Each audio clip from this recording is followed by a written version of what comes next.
Сәлеметсіңдер ме оқушылар? Бүгінгі сабағымыздың тақырыбы электрондық кестенің элементтерін форматтау. Бүгінгі сабақта Excel бағдарламасында ұяшықтарды пішімдеуді үйренетін боламыз. Excel терезесінің жұмыс алаңы ұяшықтардан тұрады. Ұяшықтарды дұрыс форматтай алсаң, онда электрондық кестелерді де оңай форматтай аласың. Ұяшықтарды дұрыс форматтап үйрену Excel программасымен жұмыс істеудің маңызды бөлігі болып табылады. Форматтауды үйренуді формат ячейка ұяшықтарды форматтау терезесімен танысудан бастаймыз.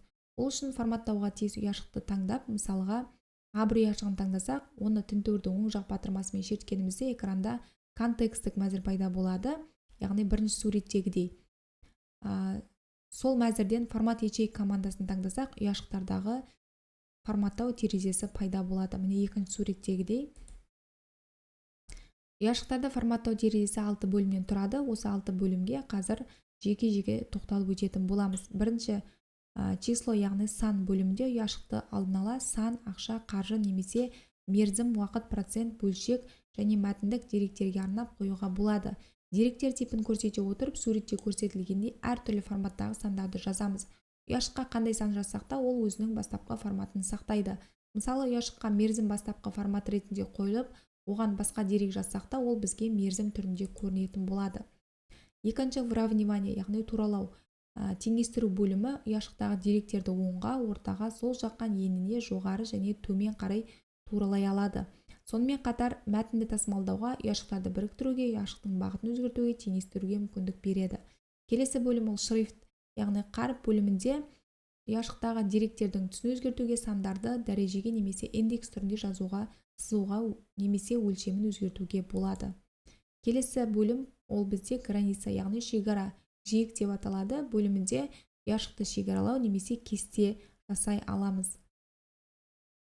Егер шекаралар қойылмаса, принтерден шығарғанда ұяшықтардың шекаралары көрінбей қалады.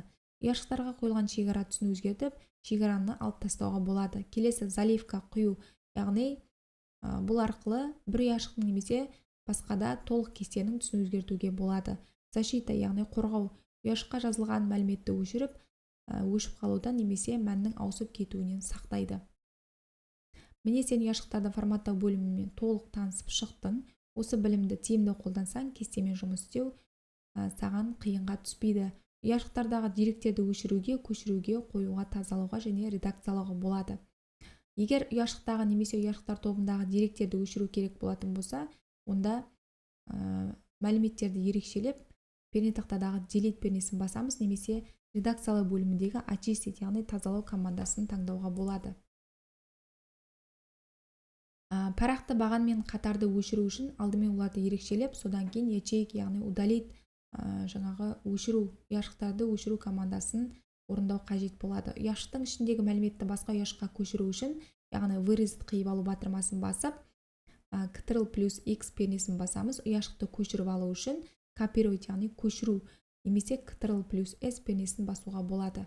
Көшіріп алған мәліметтерді вставить, яғни кірістіру батырмасын немесе Ctrl+V пернесін басу арқылы қоятын боламыз. Енді қазір Excel бағдарламасын ашамыз. Мінекей бізде жұмыс алаңы, енді қазір пішімдеу терезесіне баратын боламыз. Ол үшін тінтуірдің оң жағын басу арқылы, міне контексттік мәзірден астында формат ячейка деген бар. Соны басқанында бізде қараңыздар, бүгінгі өтілген 6 бөлім шықты. Осы 6 бөлімді толықтай біліп танысып алсақ, бізде кестемен жұмыс жасау, яғни Excelмен жұмыс жасау оңайға түседі. Бірінші число, выравнивание, шрифт, граница, заливка, защита, яғни бұл жерде қазір біз кесте құрамыз.